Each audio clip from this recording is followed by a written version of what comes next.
Assalamualaikum warahmatullahi wabarakatuh. Pada pertemuan instrumen diagnostik kesehatan pada hari ini, kami dari kelompok 3 akan menjelaskan mengenai flow cytometer. Kelompok 3 sendiri beranggotakan 5 orang, yaitu saya sendiri Zarfa Safira, Misha Leonita Wiko, Isni Dekanovi Setra, Ayu Wulandari, Mulia Haryani Pane, dan Lutfi Hazimah. Kami akan memulai presentasi kami sekarang. Definisi. Flow cytometry adalah metode pengukuran atometri jumlah dan sifat sel atau cyto yang dibungkus oleh aliran atau flow melalui celah sempit yang ditembus oleh seberkas sinar laser. Setiap sel yang melewati berkas sinar laser menimbulkan sinyal elektronik yang dicatat oleh instrumen sebagai karakteristik sel yang bersangkutan.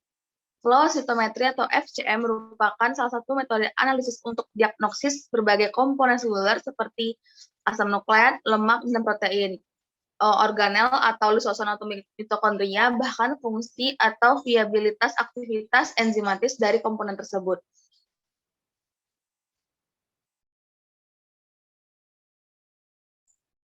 Prinsip kerja alat, setiap sel yang melewati berkas sinar laser akan menyebabkan sinar laser terpencar kedua arah, yaitu forward scatter atau FSC, yang paralel dengan arah sinar dan side scatter, yang arahnya tegak lurus pada arah sinar laser.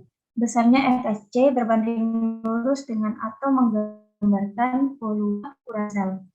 Sel yang mati atau walaupun penampakan mikroskopis sebaliknya terlihat lebih kecil dibanding sel hidup. Sel darah merah juga berbeda dengan sebenarnya, umumnya lebih kecil dari semua sel darah. Adapun SSC ditentukan oleh morfologi dan emisi sinar fluoresens yang dipancarkan oleh fluorokrom yang digunakan untuk mewarnai sel. Sinyal-sinyal itu dikonversikan menjadi angka digital dan diperlihatkan pada suatu histogram yang dapat dianalisis untuk memperoleh informasi tentang karakteristik sel bersangkutan. Setiap sel yang melewati berkas sinar laser akan menyebabkan sinar laser terpencar kedua arah, yaitu forward scatter yang paralel dengan arah sinar dan side scatter yang arahnya tegak lurus pada arah sinar laser.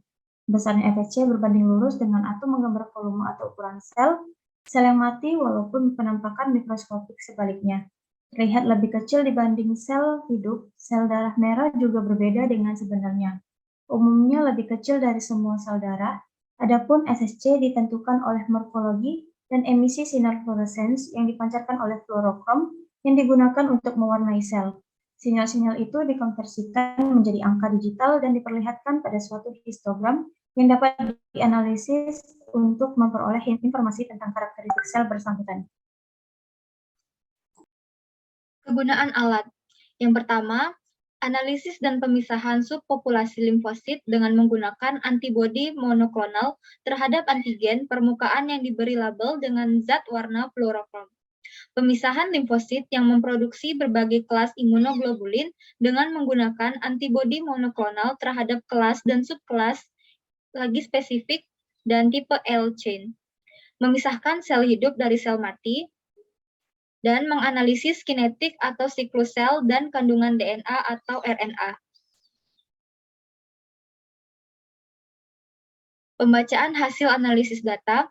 Untuk pembacaan hasil dari analisis data, perlu diketahui bahwa prinsip utama mengenai parameter dasar yang mampu terbaca dengan flow cytometer.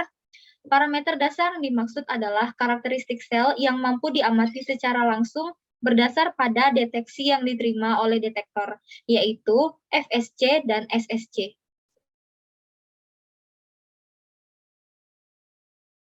Pembacaan hasil analisis data. Yang pertama ada FSC atau forward scatter. Parameter yang menandakan ukuran dari sel yang teramati. Prinsip pengukuran dari FSC dilakukan dengan mengukur jarak sinar laser yang terhalangi oleh sel yang diterima forward detector. Semakin besar jarak tersebut, maka sel itu memiliki ukuran yang relatif lebih besar. Pada perangkat plot FSC, sel itu akan divisualisasikan secara digital lebih menjauhi titik nol pada parameter FSC, berlaku pula pada kondisi sebaliknya. Lalu yang kedua, SSC atau side scatter, parameter yang menandakan struktur internal atau granularitas dari sel yang teramati. Prinsip pengukuran dari SSC dilakukan dengan mengukur jumlah sinar laser yang terhalangi dan dibelokkan oleh struktur internal sel yang diterima detektor. Semakin banyak berkas yang dibelokkan dan diterima site detector, maka sel itu memiliki struktur internal yang relatif lebih kompleks. Pada perangkat kelas FSC SSC, sel itu akan divisualisasikan secara digital lebih menjauhi titik nol. Pada parameter SSC berlaku pada kondisi sebaliknya. Pembacaan hasil analisis data. Peta karakteristik sel pada plot FSC-SSC yang telah umum digunakan adalah pada sel darah. Pemilihan sel darah sebagai standar karakteristik sel adalah karena pada sel darah mempunyai berbagai jenis sel dengan karakteristik yang beragam atau heterogen. Selain itu, sel darah adalah sel tunggal yang merupakan salah satu prinsip dalam pengamatan dengan flow cytometer, sehingga sel darah tidak memerlukan proses preparasi yang rumit dalam mengamatinya. Prinsip sel tunggal berfungsi untuk setidaknya memastikan bahwa ukuran sel yang teramati adalah benar dari sebuah sel, bukan dari suatu agregasi antar sel. Selain antar struktur internal yang teramati adalah struktur internal hanya dari satu sel, bukan akibat kekompleksan dari agregasi sel. Dengan memahami kedua parameter itu, setidaknya kita bisa memilih alokasi region yang akan digunakan untuk seleksi sel atau gating dalam pengamatan lanjutan dengan parameter tertentu. Sekian presentasi dari kami, lebih kurangnya saya ucapkan maaf dan terima kasih.